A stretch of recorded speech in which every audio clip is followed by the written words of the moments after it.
جب رمضان آیا تو نبی صلی اللہ علیہ وسلم نے فرمایا بے شک تم پر یہ مہینہ آ گیا اور اس میں ایک ایسی رات ہے جو 1000 مہینوں سے بہتر ہے. جو اس سے محروم رہا وہ ہر طرح کی خیر و بلائی سے محروم رہا، اور اس کی خیر سے محروم وہی ہوگا جو واقعی محروم رہے گا. اس کے بعد پھر اس سے کسی خیر کی توقع نہیں کی جا سکتی. آسمان کے دروازے کھلنے کا مہینہ ہے یہ. جب رمضان آتا ہے تو آسمان کے دروازے کھول دیے جاتے ہیں، جہنم کے دروازے بند ہو جاتے ہیں، جنت کے دروازے کھول دیے جاتے ہیں. تو رمضان میں جب قرآن آتا ہے، جیسے سورۃ فاتح نازل ہوئی، آسمان کا وہ دروازہ کھلا جو پہلے کبھی نہیں کھلا تھا، اور وہ آیات اتری جو پہلے کبھی نہیں اتری تھی، اور وہ سورۃ الفاتح کی آیات تھی جس سے قرآن کی ابتدا ہوتی ہے، جس سے دعائیں قبول ہوتی ہیں. تو قرآن جو ہے اول و آخر ہدایت کی کتاب ہے، اس لیے اس کی فضیلت اور برکت سے فائدہ اٹھانا چاہیے. پھر رمضان میں تراویح یاد رکھیے ایک نفل عبادت ہے. تو تراویح سے زیادہ کس عبادت کی فکر کرنی ہے؟ فرضوں کی، فرض عبادت کی. یہ نہیں کہ صبح ساری کھا کے کہ مجھے ذرا قنوت کیا ہے، میں تھوڑا سا ریسٹ کر کے فجر پڑھتی ہوں اور اتنے میں گئی فجر. آپ کو نہانے کی ضرورت ہے، اچھا ابھی نہاتی ہوں اور اتنے میں سورج نکلنے کے قریب ہو گیا اور گئی فجر. یہ غلطی کبھی نہیں کرنی. نمازوں کی حفاظت، قرآن مجید میں اللہ تعالیٰ فرماتے ہیں حافظوا علی الصلوات والصلاۃ الوسطیٰ. نمازوں کی حفاظت کرو، خاص طور پہ درمیانی نماز. درمیانی کون سی ہے؟ عصر. یہ نہ ہو کام سے واپس آئیں اور سوئیں اور افطار کے وقت آپ کو اٹھایا جائے اور گئی عصر. نہیں، ٹارگٹ یہ رکھے ایک نماز نہیں ہاتھ سے جانے دینی انشاءاللہ، اور وقت پر پڑھنا ہے ان کو. اور جب فرض انسان ادا کرتا ہے نا تو اس کو اللہ تعالیٰ کا قرب ملتا ہے. حدیث میں آتا ہے فرائض کی ادائیگی سے زیادہ بندہ کسی چیز سے میرا قرب حاصل نہیں کرتا. قرب کا کیا مطلب؟ اللہ کے کلوز ہونا. ہر ایک کا دل چاہتا ہے وہ اللہ کے کلوز ہو، اور جو اللہ کے قریب ہو جاتا ہے اس کو پھر ہر طرح کے بینیفٹس مل جاتے ہیں. اب دیکھیے کہ ہم دنیا میں جن لوگوں سے زیادہ قریب ہوتے ہیں، مشکل میں وہ ہمارے کام آتے ہیں، ان سے محبتیں زیادہ ملتی ہیں. تو یعنی خاص قرب حاصل کرنا جو ہے وہ نمازوں کے ذریعے اور فرض ادا کرنے. اور پھر اللہ تعالیٰ فرماتے ہیں کہ پھر جب میں اس سے محبت کرنے لگتا ہوں، اس کا کان بن جاتا ہوں جس سے وہ سنتا ہے، اس کی آنکھ بن جاتا ہوں جس سے وہ دیکھتا ہے، اس کے اندر ایک وزڈم آ جاتی ہے. اس کا ہاتھ بن جاتا ہوں جس سے وہ پکڑتا ہے، اس کا پاؤں بن جاتا ہوں جس سے وہ چلتا ہے. یعنی اس کی زندگی ہی بدل جاتی ہے. اور اگر وہ مجھ سے کچھ مانگتا ہے تو میں اسے ضرور دے دیتا ہوں، اور اگر وہ مجھ سے پناہ مانگتا ہے تو میں اس کو پناہ بھی دیتا ہوں. تو ہمیں رمضان میں فرض نمازوں کی پابندی کرنی ہے، اور پھر نفل رات کا قیام بھی. اول رات کریں، فرض پڑھ کے عشاء کے سو کے درمیان رات کریں، آخری حصے میں کریں، جب جی چاہے کریں، کوئی پابندی نہیں. اول رات میں کیوں کر لیتے ہیں سب؟ عشاء کے بعد ہی، آسانی کے لیے، تاکہ ایک ہی دفعہ پھر سو جائیں، آرام کر لیں. اور پھر دوسرا یہ کہ مساجد میں اسی وقت ہوتا ہے تو انسان سب کے ساتھ مل کے جب کرتا ہے تو آسان ہو جاتا ہے. اگر آپ گھر میں بھی کر رہے ہیں نا، ایک جگہ مقرر کریں. یہ نہیں آج یہاں جائے نماز ڈالی، کل وہاں نہیں. اپنا ایک پریئر کارنر بنائیں، اس میں اپنا ایک ماحول بنائیں. زید بن ثابت کہتے ہیں کہ رسول اللہ صلی اللہ علیہ وسلم نے رمضان میں ایک حجرہ بنا لیا، یا بوریے سے اوٹ کر لی، یعنی کرٹن ڈال لیا. پھر آپ نے کئی راتیں اس میں نماز پڑھی، یعنی سیکلوڈ ہو کے. صحیح مسلم میں آتا ہے فرض نماز کے بعد سب سے زیادہ فضیلت والی نماز رات کی نماز ہے. قیام اللیل رب کے قریب کرنے اور گناہوں سے دور کرنے کا ذریعہ ہے. قیام میں خوب تھکنے کو پسند کیا گیا ہے. نبی صلی اللہ علیہ وسلم کے اپنے پاؤں پر ورم آ جاتا تھا. رمضان کی راتیں غفلت میں نہیں گزارنی چاہیے، کھانے پینے، کھیل کود، سوشلائزنگ نہیں. آخری عشرے میں زیادہ محنت کریں، گھر والوں کو بھی قیام کی رغبت دلائیں. نبی صلی اللہ علیہ وسلم کی سنت ہے یہ، یعنی بچوں کو بھی ساتھ شریک کریں. لیلۃ القدر کی تلاش میں سستی نہ کریں، یہ بھی ایک ٹارگٹ سیٹ کرنا ہے. 21ویں، 23ویں، 25ویں، 27ویں، 29ویں رات کو خاص عبادت. قرآن مجید سے متعلق یہ ہے کہ تراویح میں کوشش کریں کہ ایک پورا قرآن مکمل ہو جائے. دوسرا آپ کا ویسے ناظرہ پڑھ کے مکمل ہو جائے. تیسرا آپ کا سمجھ کے دورہ قرآن میں پورا ہو جائے. تو اللہ سے دعا کریں کہ یہ سارے ٹارگٹس میٹ کر سکیں. پھر کثرت سے اللہ کا ذکر کرنا. کام پہ جا رہے ہیں، کوکنگ کر رہے ہیں، لیٹے ہوئے ہیں، نیند نہیں آ رہی تو ذکر کرنا شروع کر دیں، نیند آ جائے گی. کثرت سے اللہ کا ذکر، کیونکہ سب سے بہترین روزہ وہ ہے جس میں زیادہ سے زیادہ اللہ کا ذکر ہو. اور ذکر کی کئی قسمیں ہوتی ہیں، جیسے اللہ کے ناموں کا ذکر، اس کی صفات کے ساتھ اس کا ذکر. پھر تسبیح، سبحان اللہ، الحمدللہ، اللہ اکبر، لا الہ الا اللہ، لا حول ولا قوت الا باللہ، یہ سارے بھی ذکر ہوتے ہیں. پھر اسی طرح استغفار بھی ذکر کی ایک قسم ہے، آیت کریمہ بھی ذکر کی قسم ہے. پھر ذکر کی مجلس، یعنی جس میں تعلیم ہو، اللہ تعالیٰ کے احکامات بیان کیے جائیں، قرآن کی تعلیم کی مجلس، یہ بھی ایک ذکر ہے.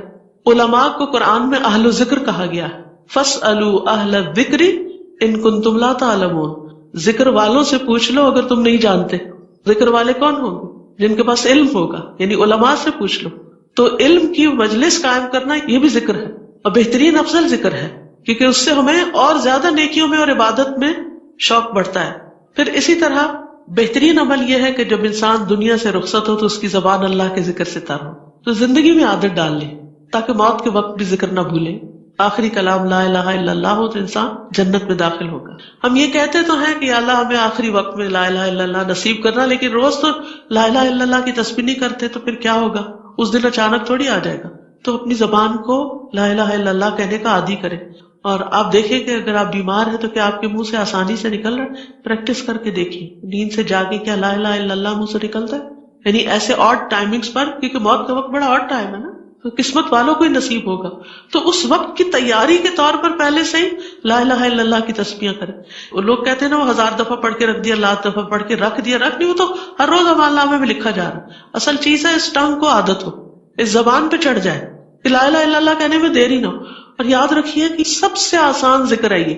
منہ بند بھی ہو نا آپ کا، ہونٹ بند کر کے کہیں لا الہ الا اللہ کہہ سکتے ہیں نا.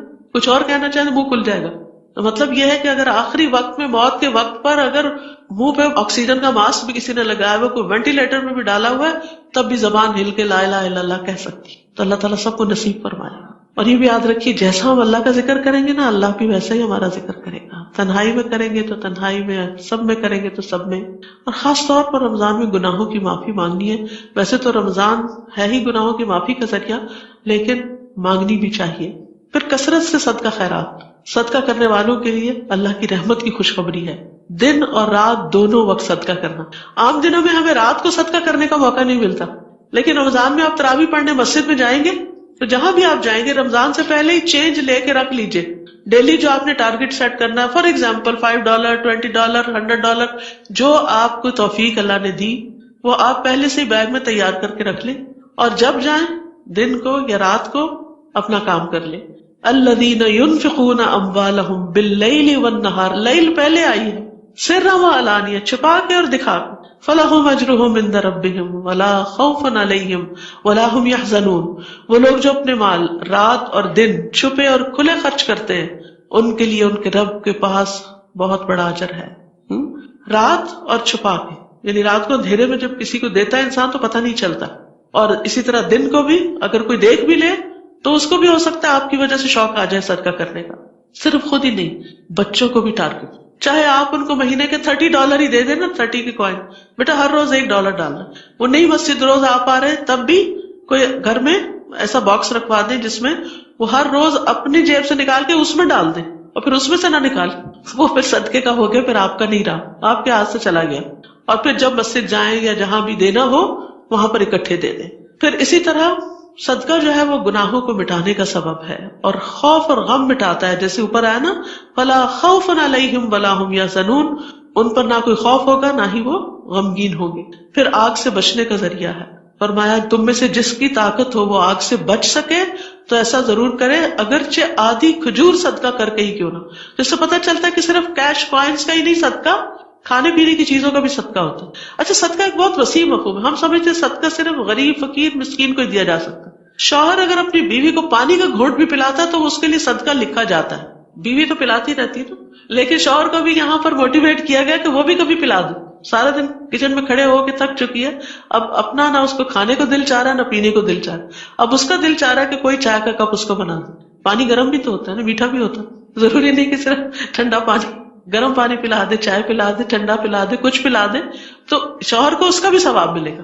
اور اسی طرح بچے بھی، تو ایک دوسرے کو آفر کرنے کی اور گھر میں بھی ایک دوسرے کی مدد کرنا یہ بھی ثواب کا کام ہے. پھر اسی طرح اپنی سحری بنانا یا افطاری بنانا، اس کو بھی نیکی کی نیت سے کریں گے تو وہ بھی انشاءاللہ اس میں شمار ہوگا. پھر اسی طرح 7 طرح کے لوگ ہیں جن کو اللہ تعالیٰ اپنے سائے میں جگہ دے گا، جس دن کوئی سایہ نہ ہوگا اس کے سائے کے سوا. ایک وہ شخص جس نے صدقہ کیا مگر اتنا چھپا کے کہ اس کے اپنے بائیں ہاتھ کو بھی پتہ نہیں چلا کہ دائیں ہاتھ نے کیا دیا. تو چھپا کے خرچ کرنے کی عادت بھی ڈالیں، کسی کو پتہ ہی نہ ہو، کسی کو بھی نہ پتہ ہو سوائے اللہ کے. صدقہ ویسے تو عام دنوں میں بھی کرنا چاہیے، لیکن نبی صلی اللہ علیہ وسلم کی سنت کیا تھی کہ رمضان میں جب جبریل علیہ السلام سے ملتے تھے تو تیز آندھی سے بھی زیادہ سخی ہو جاتے تھے. یعنی آپ کی خیر ہر ایک کو پہنچتی تھی، یعنی سب کے ساتھ کچھ نہ کچھ بھلائی، کچھ نہ کچھ بھلائی. رشتہ داروں کا بھی خیال رکھنا ہے، غریبوں مسکینوں کا بھی رکھنا ہے، دینی اداروں کا بھی رکھنا ہے، مساجد کا بھی رکھنا ہے.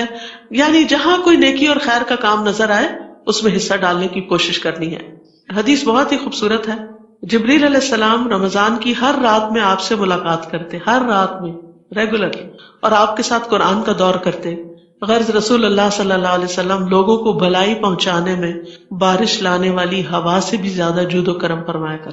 یاد رکھیے الکلمۃ الطیبۃ صدقہ، اچھی بات کسی کو بتا دینا صدقہ. بعض اوقات کوئی آپ سے سوال کرتا ہے، مسئلہ پوچھتا ہے، آپ کہتے ہیں کیا اس کو اتنا بھی نہیں پتا؟ میں نہیں بتا رہی اس کو، پہلے بتایا تو تھا، پھر دوبارہ وہی بات پوچھ لے. کہتے وہ بچوں کے ساتھ ہم یہی کرتے نہیں. اچھی بات ہے، کر لے گا کوئی عمل تو آپ کو ہی ثواب ہوگا، وہ بھی صدقہ ہے. الکلمۃ الطیبۃ صدقہ، کلمہ طیبہ صدقہ ہے. رمضان میں خصوصاً روزہ افطار کروانا صدقہ ہے. مختلف مساجد میں جو افطاری کا انتظام ہوتا ہے اس میں کھلے دل سے پیسے ڈالنا، کیونکہ گھر میں بلا کے